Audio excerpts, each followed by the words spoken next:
Sua Bíblia, hoje nós vamos começar a encerrar a carta de Tiago. Começar a encerrar. Tiago, capítulo 5. Eu não sei se você partilha do mesmo sentimento que eu, mas eu tenho aprendido muito com essa carta. Já li várias vezes, na verdade, não só. Mas várias vezes a carta de Tiago já li, já sabia. É engraçado, né, que aqueles textos assim que ficam muito conhecidos por todo mundo, quando você está lendo a Bíblia, fazendo a sua leitura ali de início de ano, né, esse ano eu vou ler a Bíblia toda, aí tu começa lá e tal. É engraçado que a gente sempre volta nos mesmos textos, né? A gente passa ali pelo livro de João, aí fica ali João 3,16, essas coisas a gente grava, essas coisas falam muito ao nosso coração, a gente marca, né, dessa maneira aqui, com o nosso marca-texto. Mas a Bíblia é rica demais, não falta nada, irmão, não falta nada. Por isso que os reformadores e nós afirmamos e reafirmamos a suficiência da palavra de Deus. E aí, lendo essa carta de maneira mais minuciosa, para fazer exposição dela, né? Ficava olhando cada detalhe, cada ponto, cada coisinha assim, apanhando, sabe? Sofrendo ali, sendo esmagado pela verdade de Deus. E é o que a gente concorda, né? A gente conversa sempre. Pregação expositiva não deixa margem para ninguém correr, sabe? É o meio mais eficaz da igreja ser confrontada e aprender com a palavra de Deus. Então sigamos aqui, eu vou tentar fazer exposição até o versículo 12, mas, né, se não der, eu concluo na próxima semana, mas eu queria fazer até o 12 para a gente já na próxima semana encerrar a carta de vez. Diz assim: ouçam agora vocês ricos, chorem e lamentem-se, tendo em vista a miséria que lhes sobrevirá. Não parece contraditório, né? Não parece contraditório, ou pelo menos antagônico. Ricos e miséria? Parece, né? E a gente vai explicar por quê. A riqueza de vocês apodreceu, e as traças corroeram as suas roupas.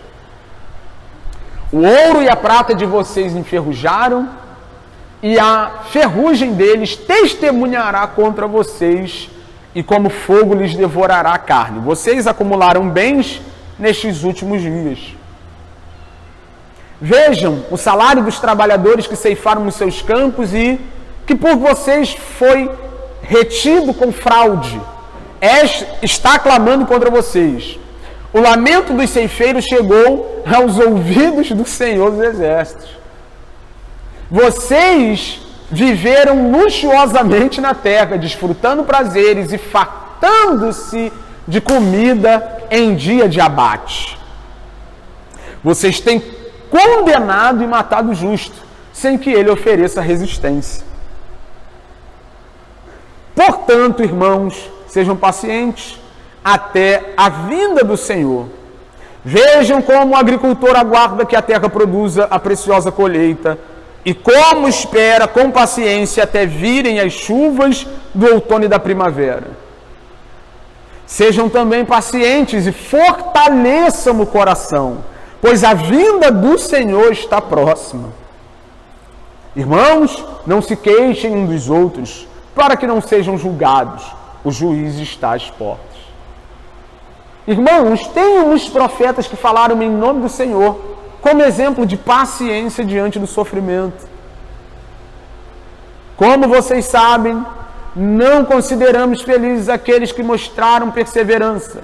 Vocês ouviram falar sobre a paciência de Jó e viram o fim que o Senhor lhe proporcionou. O Senhor é cheio de compaixão e misericórdia. Sobretudo, meus irmãos, não jurem nem pelo céu, nem pela terra, nem por qualquer outra coisa, seja o sim de vocês, sim, e o não, não, para que não caiam em condenação. Amém?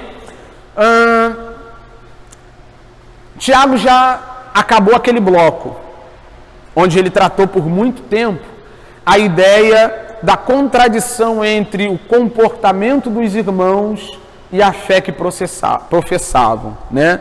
No capítulo 4, até o versículo de número 10, Tiago estava falando disso, sobre as disputas, os conflitos, os problemas que caracterizou uma espécie de mundanismo no meio dos irmãos. Tiago apela para esses irmãos se humilharem na presença de Deus, a fim de que Deus os exalte, a fim de que a comunhão entre eles e Deus, a plena comunhão, fosse restaurada. Depois Tiago fala sobre a ideia de nós não tomarmos o lugar de juízes um dos outros, né? Versículo 11 e 12. E aí, quando ele conclui essa ideia de que nós devemos viver exatamente da maneira como nós cremos, ele quase que aleatoriamente, né, parte para falar sobre um povo específico que lidava com as questões de maneira soberba, as questões da vida de maneira soberba. Ele coloca lá para a gente o exemplo, e o exemplo é daquelas pessoas que fazem negócios, que acham que podem planejar a vida sem levar Deus em consideração. E quando Tiago conclui essa parte mostrando que essa soberba, essa prepotência, essa arrogância é maligna, ele clareia um pouco mais no capítulo 5, mostrando que essa galera são os ricos. Esse povo que viaja, que faz negócio, que vai para outra cidade, é quem tem condição de fazer isso.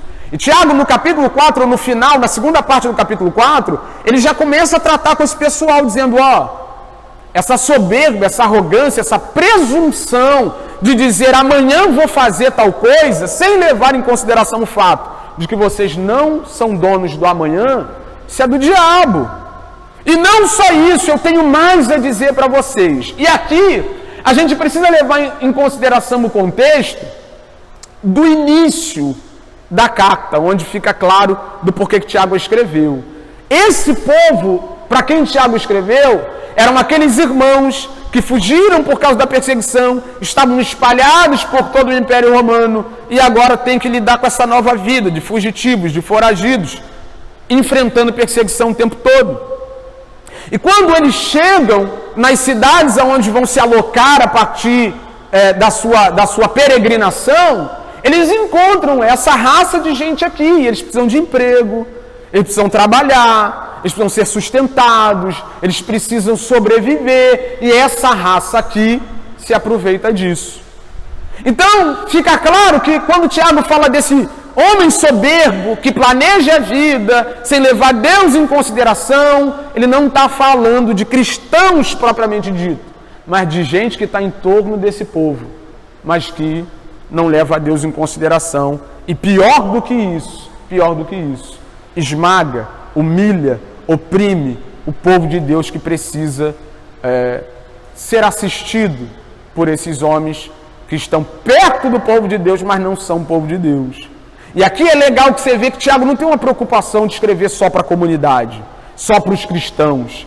Ele escreve também para aqueles que estão perto dos cristãos e não são cristãos, que são esses soberbos, esses presunçosos, esses homens que com malignidade no coração se aproveitam do povo de Deus, mas não são povo de Deus. Antes, oprimem o povo de Deus, que precisam tanto de auxílio. E agora Tiago vai tratar de maneira clara, aberta para esse povo, vai falar com esse povo, vai tratar com esse povo aqui nesse primeiro bloco do capítulo 5. Esses homens oprimiram, machucaram, feriram, se aproveitaram dos cristãos peregrinos que estavam em suas terras, e agora Tiago vai tratar deles. Ouçam agora vocês ricos. E aqui, se você tem costume de ler os profetas menores do Antigo Testamento, eu já falei isso em outra parte de Tiago, né? Onde ele chama, acho que é no capítulo 3, né? Chama o povo para se lamentar, para se humilhar, para se colocar diante de Deus em choro, em lamento. Ele já falou sobre isso, né? Aqui, se você fizer uma leitura, você vai se lembrar do chamado dos profetas do Antigo Testamento. É como se Tiago se colocasse numa praça pública no meio desses ricos todos e profetizasse, clamasse a esse povo que se voltassem para Deus em arrependimento, em lamento, em choro, em pranto, né? Chorem e lamentem-se, tendo em vista o quê? A miséria que lhes sobrevirá, irmão. Imagina você chegar no meio de uma reunião de mega empresários, de homens riquíssimos, né?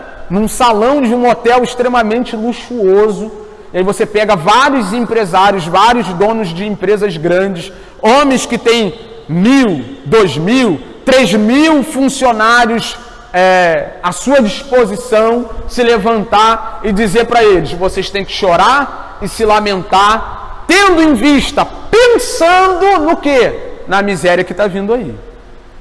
Ô irmão, não sei se todos, mas alguns deles olhariam: você é doido. Os negócios indo de vento em popa, o e-commerce bombando, as vendas pela internet arrebentando. Que miséria que está para me alcançar? Que loucura é essa que você está falando? Está tudo estável. O balanço da empresa foi positivo. Está tudo dando certo. Que miséria é essa que pode me sobrevir uma vez que financeiramente eu estou extremamente bem, né? Você que é crente em Cristo Jesus, conhece o apelo neotestamentário sobre a importância do que é eterno, já deve saber do que eu estou falando. Porque há quem seja rico na terra, no aqui e agora, mas miserável no que está para vir por aí, sobre todos os rebeldes que estão longe de Deus. Então é disso que Tiago está falando, ele já está alertando esse povo. Vocês, os ricos, os que têm posses, os que são cheios de recursos, vocês têm que se lamentar, vocês têm que chorar, por causa da miséria que está para alcançar vocês, por causa do caos, da calamidade que está vindo por aí. E Tiago não está falando de uma recessão financeira na economia do país. Vamos andar com o texto que a gente vai ver o que Tiago está falando. A riqueza de vocês apodreceu, e as traças corroeram as suas roupas. Já me permita dizer, o que Tiago está querendo dizer com isso? Quando ele diz que a riqueza apodreceu, as traças corroeram as roupas, ele não está dizendo que a riqueza, que as roupas se deterioraram de maneira literal. Ele está dizendo que, tendo em vista a miséria que está vindo por aí, isso aqui não vale de nada. É isso que ele está querendo dizer. Levando em consideração o que está vindo por aí contra vocês, a riqueza de vocês apodreceu, perdeu o valor. E a Dolce & Gabbana que vocês vestem? A Louis Vuitton que vocês vestem? A traça corroeu. Vamos lá? O ouro e a prata de vocês enferrujaram. Ouro e prata enferrujam, irmão? Sim ou não? Não. Então a gente entende que é uma linguagem figurada. Ele está dizendo, perdeu o valor, perdeu o sentido, levando em consideração o que aguarda aqueles que andam de maneira incompatível com a vontade de Deus, que não são obedientes à vontade de Deus, que não honram a Deus. Ouro e prata não vale de nada, é como ferro enferrujado. Vocês compreendem isso? E a ferrugem deles testemunhará contra vocês, e como fogo lhes devorará a carne. Está aqui a miséria. Está aqui a miséria. A miséria da qual Tiago está falando, que sobrevirá a esses ricos, a esses homens que são injustos diante de seus empregados. E quem é empregado aí e está passando injustiça, redobre a atenção, que Deus tem uma palavra para você. Amém? Eu sei que você quer bater no seu patrão, mas a Bíblia vai te mostrar como a gente deve proceder, né? Mas ele diz que é a insuficiência dessas coisas, é a trivialidade dessas coisas que vai testemunhar contra esse povo, sabe? Em outras palavras, o que Tiago está querendo ensinar para nós é que no fim das contas, a inutilidade disso tudo vai testemunhar contra nós, como quem diz, vocês confiaram em mim e eu não posso fazer nada por vocês. É assim que as coisas que perecem vão testemunhar contra as nossas vidas.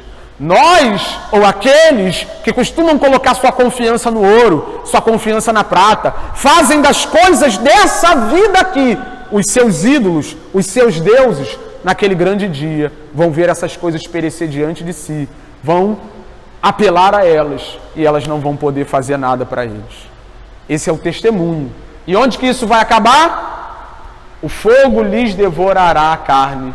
Vocês acumularam bens nestes últimos dias.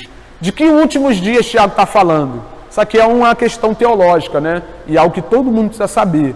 Últimos dias na Bíblia. Quando a Bíblia fala de últimos dias, ela está falando do período que Cristo Jesus subiu ao céu. Quando Jesus foi embora ali dos discípulos, ali começou os últimos dias. E vai até a volta de Cristo Jesus. Esse é o período dos últimos dias. Desde que Cristo voltou para o Pai, os últimos dias começaram. Então o que Tiago está dizendo? Nos últimos dias, nesse período em que Cristo foi, até o dia em que Cristo vai voltar, vocês estão acumulando bem. Vocês estão acumulando riqueza. Mas saibam de uma coisa: o fogo vai devorar a carne de vocês. Essa é a miséria que espera aqueles que acham que as riquezas, os tesouros, os recursos que eles acumulam pode salvar a vida deles. Naquele grande dia, não só eles, mas os recursos vão se deteriorar, vão ser consumidos, dando testemunho. Vocês depositaram a confiança em nós e nós não podemos fazer nada por vocês. A roupa vai queimar, a prata vai derreter, o ouro vai derreter, as casas serão destruídas, não vai ficar pedra sobre pedra. E assim, a miséria que o texto no versículo 1 diz, alcançará aqueles que acham que estão bem. Mas olha o que eles fizeram para merecer isso. Vejam, o salário dos trabalhadores que ceifaram nos seus campos e que por vocês foi retido com fraude, está clamando contra vocês. Quem trabalha aí, CLTzada, né, sabe o que eu estou falando quando o salário atrasa. Agora, várias medidas, né, provisórias foram adotadas por causa da pandemia e hora extra, 50%. Algumas empresas podem usar o fundo de garantia do... Um monte de coisa, né? E tal, aquele negócio todo. Mas há quem se aproveite disso para se dar bem, para se beneficiar. Há empresas que conhecem o sistema melhor do que o trabalhador, que não conhecem seus direitos, que burlam o sistema para enriquecer ilicitamente, que retém o que é do trabalhador, que não paga de maneira plena tudo aquilo que o trabalhador conquistou com seu suor. E o texto diz que isso está clamando. A fraude dos ricos que têm operários e trabalhadores em seus campos ou em suas empresas está clamando perante o Senhor. Sabe? Olha o que o texto diz. Está lá, ó, salário dos trabalhadores que ceifaram nos seus campos e que você e por vocês foi retido. Irmão, hoje é pertinente falar disso, né? Que muitos políticos, em muitos momentos, deixaram de pagar os funcionários públicos, aqueles que prestam serviços públicos, né, em função das crises financeiras que o Estado, o país, vem atravessando. Mas quando você vai olhar para a raiz do problema, você vai ver que é corrupção, fraude, tudo isso. E aí a gente deve, olha para mim e ouve isso em nome de Jesus, nós devemos exercer cidadania. É o nosso direito exigir nossos direitos. Amém? Mas mais alto do que o nosso clamor diante dos homens, nas carreatas, nas manifestações, nas greves, maior do que o nosso clamor é o clamor da fraude diante de Deus, que clama contra esses homens. E às vezes a gente prefere confiar, né, na justiça dos homens que supostamente podem resolver o nosso problema, do que na justiça daquele que não deixa passar nada desapercebido e está vendo tudo. Está vendo o que seu patrão está fazendo. Está vendo o que o meu patrão está fazendo ou não está fazendo. Está vendo tudo. Está clamando contra eles. A fraude. O lamento dos ceifeiros chegou aos ouvidos de quem? Chegou aos ouvidos do Senhor dos... Toda vez que você vai no Antigo Testamento e você vê essa expressão que Senhor dos Exércitos, o texto ou o contexto remete à guerra, à luta, à necessidade de Deus se levantar em favor do seu povo, né? E aí fica muito claro que esses funcionários, esses trabalhadores não estão desamparados. E olha o que ele diz: o lamento dos Volta pra gente, Gabriel. O lamento dos ceifeiros chegou aos ouvidos. O que esses ceifeiros estão fazendo? Já que o lamento deles chegou aos ouvidos do Senhor dos Exércitos. Eles estão... eles estão na rua quebrando tudo. Eles estão fazendo estardalhaço contra os governantes.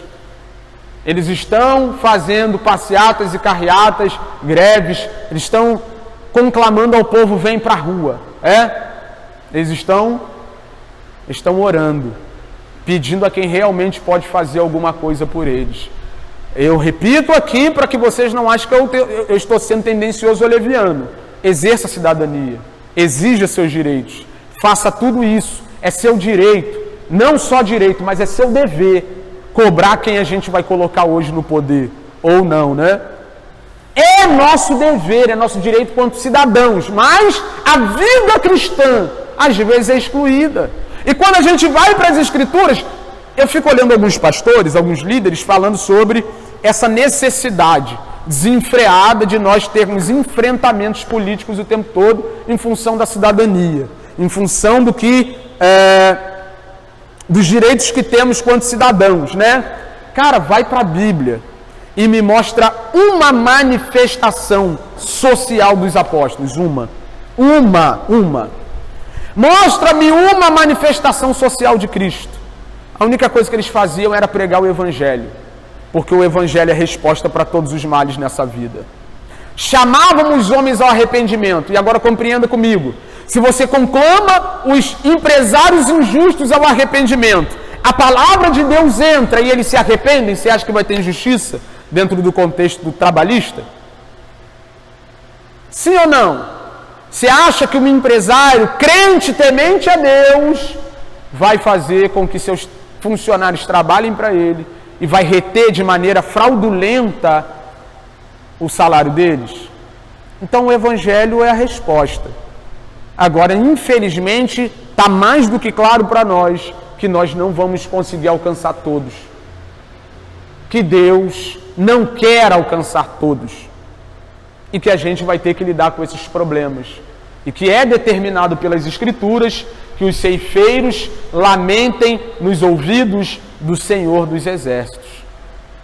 Sabe, se a gente pensar que fazer manifestação política, manifestação social, é mais eficiente do que entrar diante do trono da graça, na sala do trono que governa o universo. A gente cogitar essa possibilidade, tem alguma coisa errada com o nosso conhecimento acerca do nosso Deus. Sabe? Se para você é mais eficiente arrumar um estardalhaço do que orar a Deus a fim de que Deus estabeleça a sua vontade, tem algum problema com a nossa concepção acerca do Deus que servimos. E Tiago ensina para nós, os ceifeiros estão orando e Deus está ouvindo. Não só o nosso Deus, mas Deus quanto Senhor dos Exércitos, aquele que sai na frente da nossa peleja, da nossa batalha e guerreia a nossa causa. Amém? Vocês viveram luxuosamente na terra, desfrutando prazeres e fartaram-se de comida em dia de abate. Esse dia de abate era aquele dia em que o boi cevado, né, o bezerro cevado, que estava sendo alimentado com a melhor comida, da melhor maneira, ele era preparado para um dia específico, para você ir lá, abater ele e fazer um grande banquete. Eram dias específicos, né? Casamento, celebrações. Então você ia lá, pegava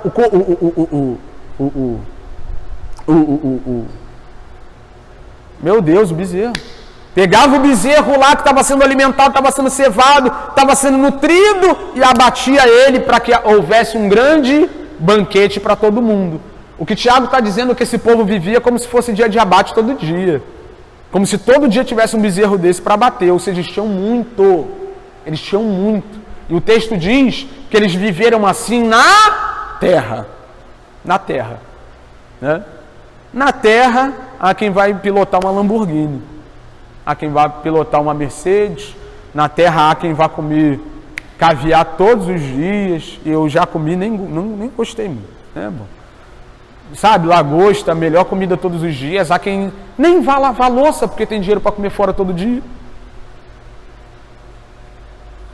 Isso é uma bênção, né? Poder comer fora todo dia e não lavar a louça. Há tudo isso, irmão. Há quem vá andar no shopping, sem olhar preço e sem ter problema com o limite de cartão. Eu já tentei imaginar como é que seria isso, andar num shoppingzão top, sem preocupação com o preço e limite de cartão. Meu Deus, né? Há quem vai fazer isso, né? Há quem vai desfrutar dos prazeres e vai se fartar de comida. Há quem vai... Irmão, há quem vai viver assim e a gente não... A gente precisa amadurecer para a ideia de que o fato de eu não concordar com algumas coisas ou achar algumas coisas injustas não vai mudar a realidade que Deus estabeleceu. Lembra da parábola do rico e do Lázaro? Lembra? Lucas 16? A parábola começa da seguinte maneira: havia um homem rico que ostentava muito. Havia também Lázaro, um mendigo que mendigava. Havia os dois. Os dois. Há quem viva assim, dessa maneira, e há quem viva como eu, esperando o alelo carregar todo mês. Há quem viva assim. E você não pode deixar isso entrar no teu coração a ponto de você achar que isso é uma realidade que cabe a todos, que todos vão poder desfrutar dela. Agora, uma coisa é realidade. Eles vivem assim na terra, que vai passar. Essa terra vai passar. E diz a Bíblia que Deus fará novos céus e nova... Lá você acha que vai ter aquela desigualdade social que tem ali, do texto? Essas injustiças trabalhistas? Lá você acha que alguém vai passar fome enquanto o outro tem demais? Enquanto um vive luxuosamente, desfruta de prazeres e vive como se todo dia estivesse abatendo um boi gordão? Você acha que vai ter isso na nova terra? Então é isso que deve consolar e confortar a nossa alma. Amém? Versículo 6. Vocês têm condenado e matado o justo sem que ele ofereça resistência. Aqui ele está falando da fraude nos tribunais. Porque nos tribunais, esse pobre, esse trabalhador que é oprimido, que é fustigado, que é massacrado por causa do rico injusto, né? Esse pobre ia lá no tribunal, ia lá tentar colocar o seu patrão na justiça, né? E aí ele diz que o justo era condenado e morto. Morto aqui não fala da literalidade da coisa. Eles não matavam literalmente o morto, mas procediam de maneira que o morto vinha a morrer por doença, por fome, pela miséria, pela condição terrível que era submetido por causa daqueles que oprimiam o pobre. Então, essas acusações aqui são todas contra o rico. Vocês têm condenado, matado o justo, sem que ele ofereça resistência. E aí depois o pessoal ainda quer insistir que Deus não pode ficar irado. Não, eu não consigo conceber um Deus irado. Eu não consigo conceber um Deus passivo diante disso aqui. Seria para mim um grande problema conceber um Deus que olha isso aqui e não se ira. Isso seria um problema para mim. Isso tiraria a minha paz de saber que o Deus que a Bíblia relata, descreve como santo, santo, santo, ele não tem amor, ele é o amor. Ele não tem justiça, ele é a justiça. Ver algo assim, ver alguém condenando e matando o justo que não oferece resistência e ficar passivo, né? Ficar indiferente a isso. Eu não consigo conceber essa ideia, né? Versículo 7, a gente conclui, semana que vem continua. Ele diz assim: portanto, irmãos, sejam pacientes. Sejam pacientes. Não, essa é a outra sessão, eu vou precisar ir até o 11, mas eu vou rápido. Prometo que eu vou rápido aqui. Olha o que ele diz. Portanto, né, uma conjunção aqui de conclusão. Ele está concluindo a fala dele. E aí ele se dirige agora, depois dele condenar os ricos, ele se dirige à comunidade cristã, aos irmãos, né? Ele diz: portanto, vão para as ruas e quebrem tudo. Vão para a frente do Palácio das Laranjeiras lá para fazer manifestação. É isso que ele está falando? Ensinando para a gente, sim ou não? vão para a internet, quebra o pau falando mal de todo mundo. É isso que ele está falando? Ele diz para a gente ser, irmãos, sejam pacientes até a vinda do Senhor. Aquela velha expressão que a gente conhece com um pouco mais de familiaridade, né? Espera no Senhor. E aí é legal, porque ele fala, espera no Senhor, mas não só essa semana. Amém? Não é esperar o Senhor até a sua cota, seu limite de paciência. Você tem que trabalhar a paciência, desenvolver paciência até a vinda do Senhor. Então a palavra de Deus para esse povo que está sofrendo, sendo massacrado, sendo oprimido, que teve que fugir da sua terra, que está passando por um monte de problema, que já tem problema na comunidade o suficiente para andar atribulado, ele está dizendo, vocês têm que ser pacientes, esperarem, terem paciência até o dia da vinda do Senhor. Aí ele usa uma figura para mostrar como que o mecanismo da recompensa na vida cristã funciona. Ele diz, vejam como o agricultor aguarda a terra, que a terra produza preciosa colheita, e como espera com paciência até virem as chuvas de outono e primavera, ou seja, as primeiras chuvas que regam o grão e as últimas chuvas que amadurecem no grão. Ele está dizendo, o cara vai lá e semeia, e aí ele não colhe na hora, ele fica esperando, e enquanto o cara espera, ele passa por diversas dificuldades, por diversos problemas, né? Ele fica ali na expectativa do grão, e é assim na vida cristã. Quando você foi a Cristo Jesus chamado por Ele mesmo, você semeou a sua vida na esperança que Ele nos transmite por meio do Evangelho. O apóstolo Paulo ensina isso em Gálatas, ele diz que quem semeia na carne, da carne colhe corrupção e morte. Mas quem semeia no Espírito, do Espírito colhe vida. A vida cristã é uma semeadura e ela não vai ser colhida aqui. Nós temos as primícias dos frutos, diz o apóstolo Paulo no capítulo 8 de Romanos, versículo 23. Né?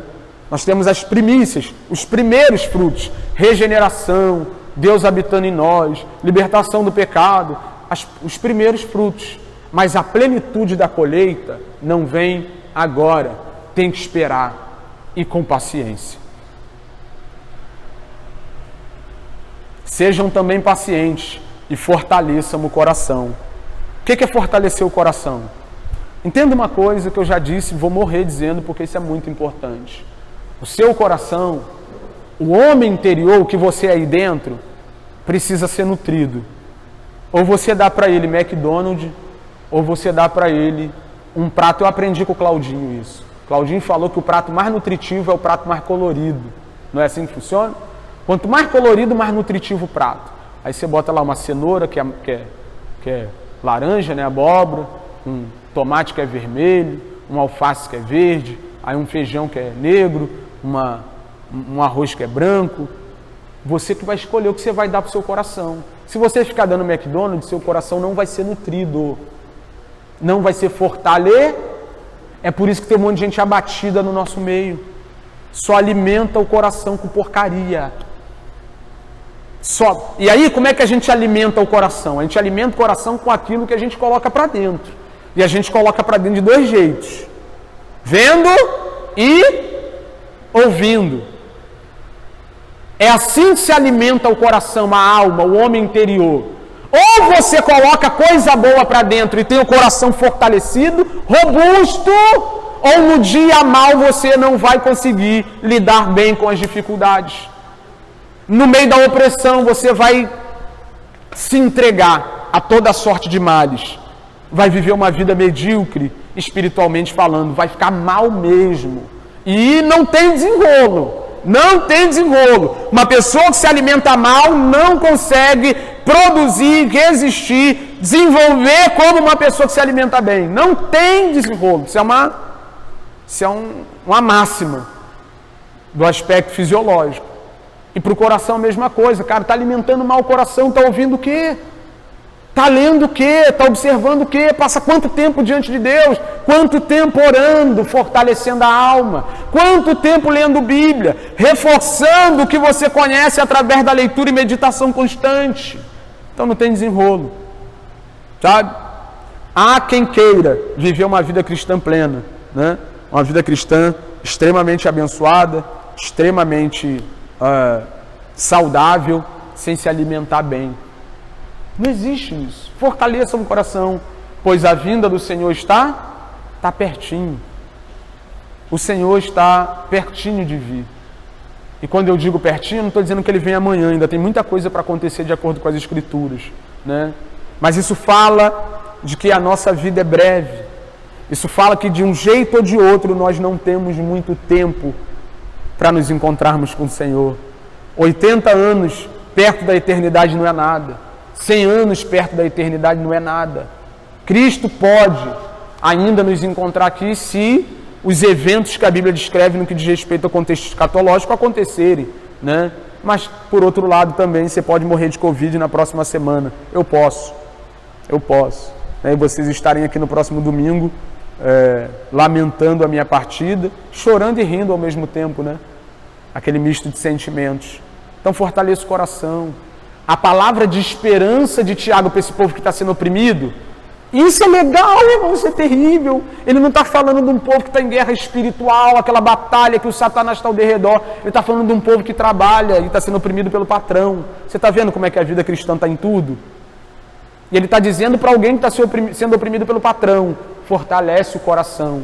Senão tu vai ficar murmurando desse patrão, vai cair em pecado, você vai ter problema, você vai ter luta por causa disso.